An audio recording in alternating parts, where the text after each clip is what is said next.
Hola, my people. So here's a quick update. The journey continues. This is my plane. So when I'm going to be taken to Doha. Hope you can see it. I don't know what the light looks like. That's what I'm going to be taken to Doha. So we should be leaving pretty soon. And yeah, to new horizons, to new landscapes, to new soils, and gratitude for life and health. So let's do this. Bye. When I decided to come to Tanzania, I didn't know much about Dar es Salaam. So there were questions in my mind like where to stay, how to move about, where to eat. So I started my research and I came across places like Masaki, Oyster Bay, Mikocheni, Mbezi, Upanga. So I had to find out, okay, what was right for me, what suited me. And then there was still the question of where do I eat? Where do I get, let's say, regular breakfast or local food, or even go shopping to buy grocery or food stuff? And then there was still the question about moving about. This street kind of like reminds me of any of the business streets in Lagos. So lots of shops, lots of business complexes. So on this episode of Across All Borders Going East, I say to you, Karibu Sana Rafiki. Eat, live, and move in Dar es Salaam. We will be exploring where I ended up staying, where I got my food, and how I moved about and got things done like hair, relaxation, poolside. So we're going to look at all of that in this episode. So do join me as we start with live. But before that, let's talk about touchdown and the amazing welcome I got from Monica and her family as I arrived in Dar es Salaam. This is absolutely cool. So this is the arrival hall at the spot, and I totally love the mural on the wall. Our bags are coming out from here, and I am waiting to get my bags. It's one thing to be told that people are hospitable, but it's another thing to experience it yourself on your first day in country. I met Monica through her cousin who was on the same flight with me. I just asked for the best SIM card to use, and this is how I ended up getting a ride, a free breakfast, and also experienced a welcome party set up for Monica's cousin, and learned the meaning of the word Karibu.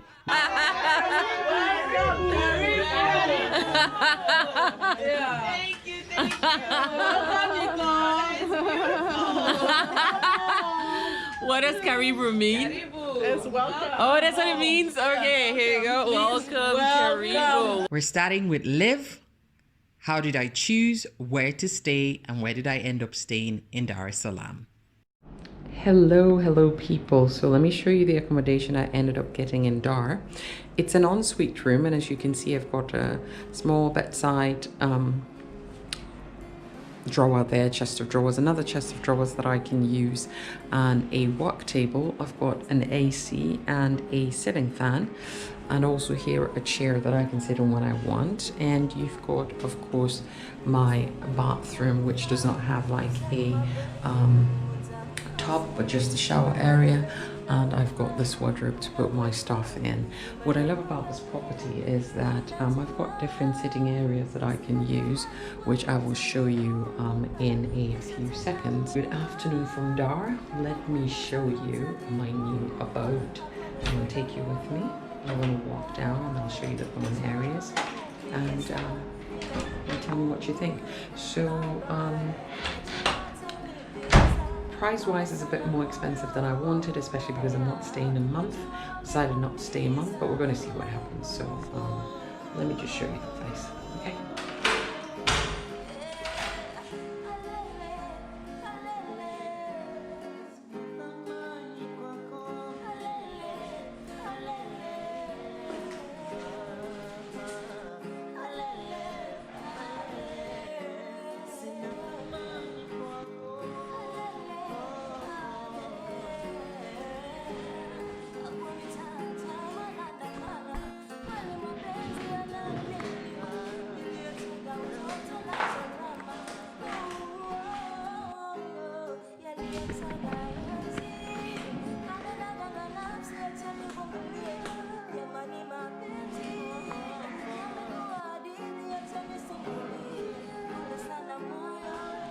kitchen.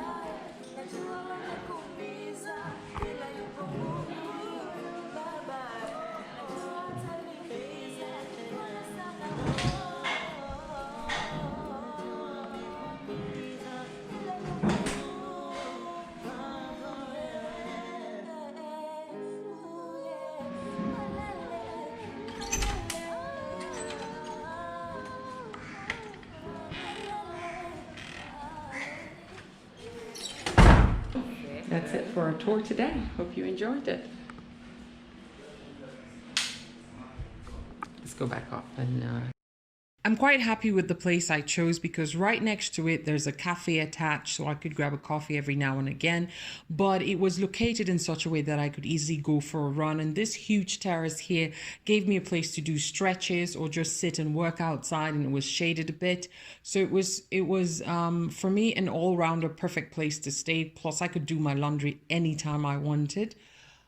Under this section live, we will also be talking about things like getting your hair done, relaxing, so like going for a swim or grabbing a coffee, and where you could do some work if you were looking for a location. So let's continue exploring live. people, today is hair day in Tanzania, Dar es Salaam. I know that a lot of people were asking, how do you intend to take care of your hair when you are on the road? Well, the answer is simple. I always try to find, depending on where I am, if there is a hair salon that caters to dreadlocks. And Truth introduced me to this hair salon, which is in Moyokini. That's it? No? Moyokini, this neighborhood? Mikocheni. So Asili, which is in Mikocheni, opposite the Shoppers Plaza. They do quite a number of things, so braids, weave-ons, and as I can see, some manicure set going on here. And I think it's also a male babbing saloon. Do you cut hair? You cut male hair as well? Do you? Yes. Yeah, they cut male hair as well. So I'm gonna get my dreads retwisted. We're still doing the wash here, and after that, you see the seat over there. That's where I'm gonna get my hair done. And yeah, I'll be taking you through a little bit of the process. And then if you are ever in Dar es Salaam and you've got natty dreads like me, then you can get your hair retwisted here. We'll go through the process and then let you know how it was at the end of the day. So just signing up for a bit and we'll do the rest later. I absolutely love having access to a pool in hot climate, which is why, if you are like me, I would recommend the Golden Tulip in Oyster Bay in Dar es Salaam. It is absolutely amazing. The pool is large, has a perfect view to the ocean. You're surrounded by palm trees. It costs 20,000 shillings for a day, so 6 a.m. to 6 p.m. you get a towel. There's a restaurant next to it where you can get some pizzas. They have a cafe with amazing coffee. I had breakfast. It wasn't like, but for the pool and the cafe and maybe the bar area and the pizzas, I think it's a good place to hang out. And hey, if you have the budget, you might as well stay there. But I loved the poolside.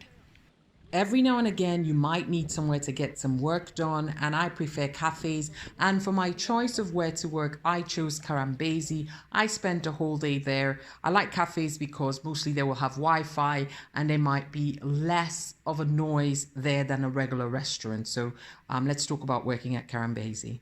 So this is my office. This has been my office the whole day, and it looks like we're going to get a pretty sunset, so I'm going to wait for the sunset. I'm just showing you the restaurant in the back. It's really beautiful.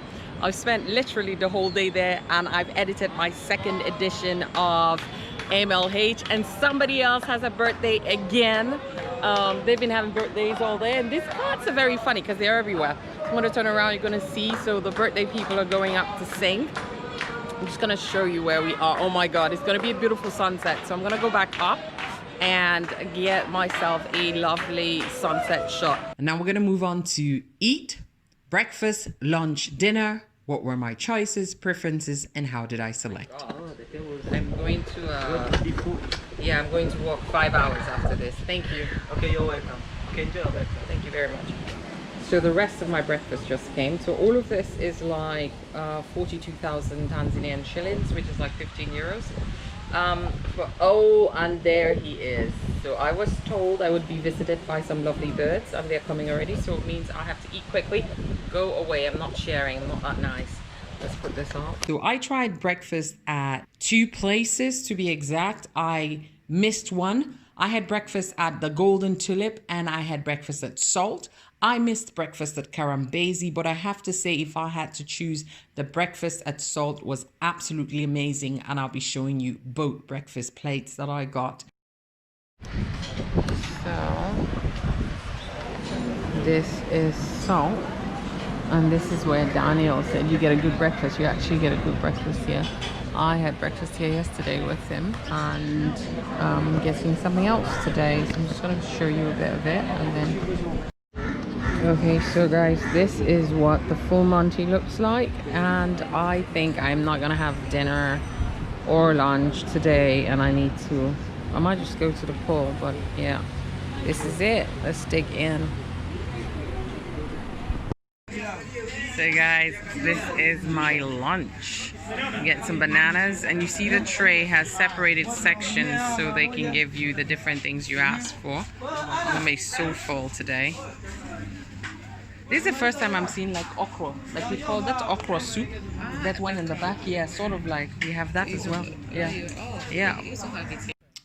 In terms of food, lunch, there's several places I had lunch, but I like to try the local stuff. So I ate at Chef's Pride. I ate at Lucas, at Jackie's, and this restaurant quite close to the National Museum. So you will tend to find out that lunch places have this buffet style where you have several meals, and you can, you know, put a plate together. So these plates range about from 4,000 to 12,000, depends on what you put in it and where you get the plate. I have to say my favorite when it comes to the plates will remain Jackie's, and my favorite dish at Lucas is the goat in foil with ugali. That is like just taking you home on a different level. So I love that. But of course, if you don't want to always buy food, you've also got the option of going shopping, you know, going to the market and buying fruits and vegetables. And I'll show you one of the markets I went to. And also maybe going to the supermarket. So there's shoppers and there's the village market. This is the Kisutu market. What is interesting about the Kisutu market is how clean it is. It is very clean. And you have a lot of fruits and vegetables all around across the section. So I think it's more a fruit and vegetable market. And I'm gonna ask the lovely gentleman to help me hold this for a second, and I'll show you that. Oh my God, guys, look at this. I hear it's mostly Indian and Chinese people that eat it, but this is an amazing vegetable, and I think you should try it if you're in Tanzania. Now, there is always the question of how to get about. What I'm very excited about when it comes to getting around in Dar es Salaam is that Uber works perfectly, and Uber not only works perfectly for vehicles, but you can get the Buddha, which is a motorbike, or the Bajaji, which is a tricycle, from Uber. And I love that because there's no trying to get the price. The price is in Uber already, and you don't have to fear getting charged more. But please be aware that Uber is, until now, as I know, just in Dar es Salaam and not outside Dar es Salaam. So in Dar es Salaam, getting about is quite easy with Uber. If you don't do Uber, there's the Dala, the local buses. And if you're going to the south side, Kigamboni, which is a new district developing in Dar es Salaam, you can either go by car via the bridge, which is a bit longer, or you can take the local ferry. And Kigamboni is interesting for the South Beaches if you want to visit that end. So guys, that's it for me to you today on this episode of Across All Borders Going East. I hope you have now got an idea of how to eat, live, and move in Dar es Salaam.